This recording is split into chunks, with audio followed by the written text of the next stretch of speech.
রাজাপুর নামক গ্রামে আবির তার মা এবং স্ত্রী ঈশিতার সাথে থাকত। ঈশিতা দেখতে খুবই সুন্দর ছিল আর তার ব্যবহারও খুব ভালো ছিল, কিন্তু সে তার শ্বশুরবাড়িতে আসার সময় কোনো দামি জিনিস নিয়ে আসেনি, আর তার জন্য আবিরের মা তাকে পছন্দ করত না। বাবা আবির, আমি ভাবছি তোমাকে আবার বিয়ে দেব। কেন মা? ঈশিতা তো অনেক সুন্দরী আর বুদ্ধিমতী একজন মেয়ে। সে তো আমাদের সংসারকে খুব সুন্দরভাবে আগলে রেখেছে।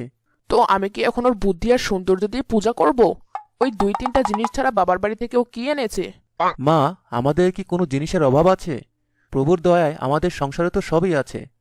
আরে সমাজের সাথে মিলে রেখে তো চলতে হবে, তাই না?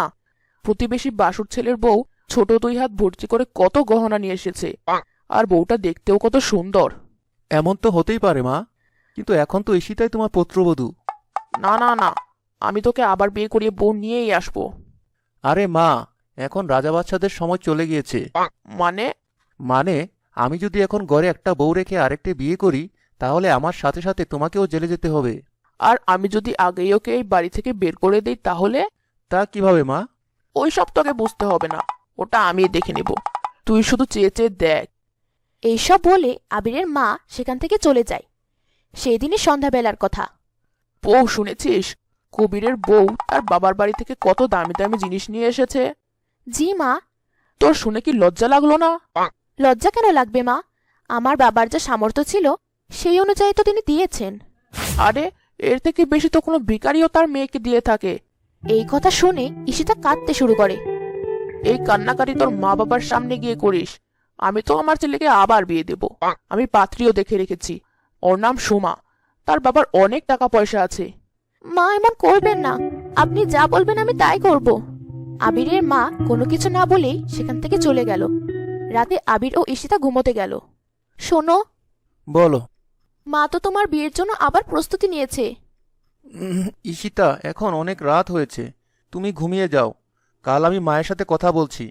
ঠিক আছে, আমি কিন্তু কোথাও যাচ্ছি না, এই বলে দিচ্ছি। হ্যাঁ হ্যাঁ, ঠিক আছে ঈশিতা, এখন ঘুমিয়ে পড়ো তো। সকাল হতেই আবির তার মায়ের কাছে যায়। মা, ঈশিতা অনেক ভালো আর বুদ্ধিমতী একজন মেয়ে। তুমি আবার কেন আমার বিয়ের জন্য উঠে পড়ে লেগেছ? ওর এমন কোন বুদ্ধিমত্তা তোর চোখে পড়লো যা আমার চোখে পড়লো না? মা, তুমি তোমার যেভাবে ইচ্ছা সেভাবেই তুমি ওকে পরীক্ষা করতে পারো। আচ্ছা ঠিক আছে, কিন্তু সে পর্যন্ত তুই ঈশিতার সাথে কোনো কথা বলতে পারবি না, বুঝেছিস? ঠিক আছে মা, তোমার যা ইচ্ছা। এখন আমি কাজে বের হচ্ছি।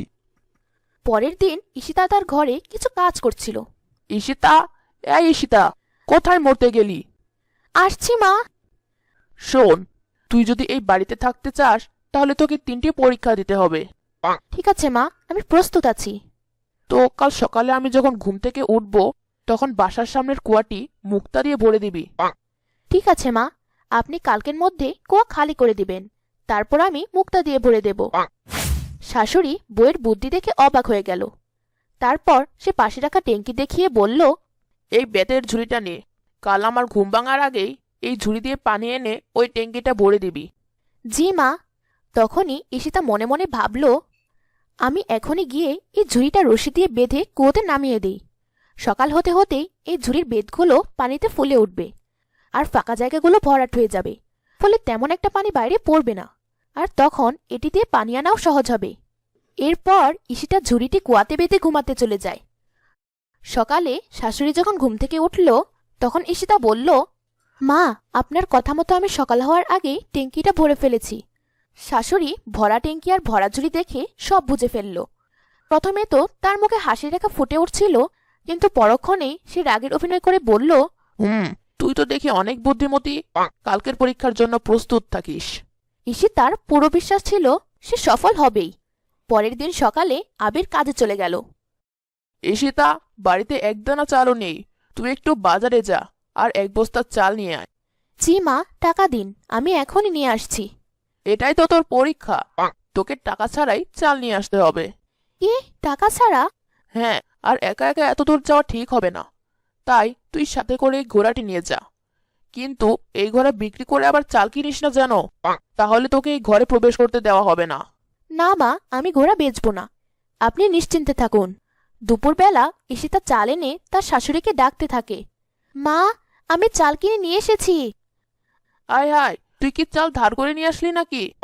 না মা, আমি এই ঘোড়ার চুল আর শিং বেচে চাল কিনে নিয়ে এসেছি। শাশুড়ি ঈশিতার বুদ্ধি দেখে আবারও অভিভূত হয়ে গেলেন। ঠিক আছে, এখন খাবার বানা, খিদেই আমার পেটে সূচন আসছে। সেদিন রাতে শাশুড়ি ঈশিতাকে দেখে বলল, শোন বউ, কাল তুই আমাকে ছায়ের একটি সুন্দর রশি বানিয়ে দিবি। কি, ছায়ের রশি? হ্যাঁ, তুই ঠিকই শুনেছিস, এটা তোর শেষ পরীক্ষা।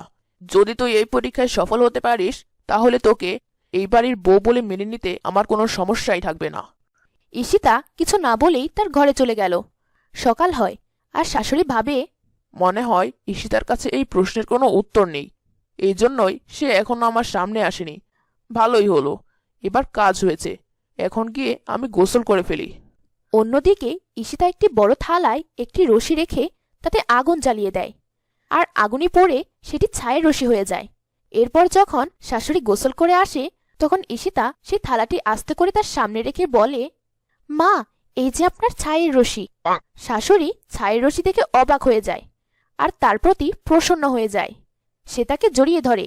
সত্যি তুই অনেক বুদ্ধিমতী, আমার ছেলের জন্য তোর থেকে ভালো বউ আর কেউ হতেই পারে না। আজকের গল্পটি এই পর্যন্তই। সবাই ভালো থাকবেন।